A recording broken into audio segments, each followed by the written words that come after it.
Securing Citrix Client Connections with SSL, TLS. Understanding SSL, TLS, Secure Sockets Layer, SSL, and Transport Layer Security, TLS, are cryptographic protocols that provide secure communication over a computer network. These protocols encrypt the data transmitted between a client and a server, ensuring that it cannot be intercepted or tampered with by unauthorized parties. Best practices for securing Citrix Client Connections with SSL, TLS. 1. Enable SSL, TLS on Citrix servers.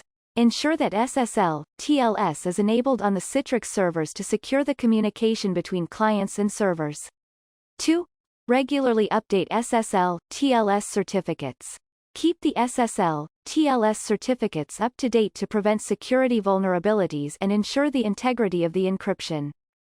How can organizations benefit from SSL, TLS for Citrix? SSL, TLS for Citrix Client Connections. Organizations can enhance the security of their remote access infrastructure and protect sensitive data from unauthorized access.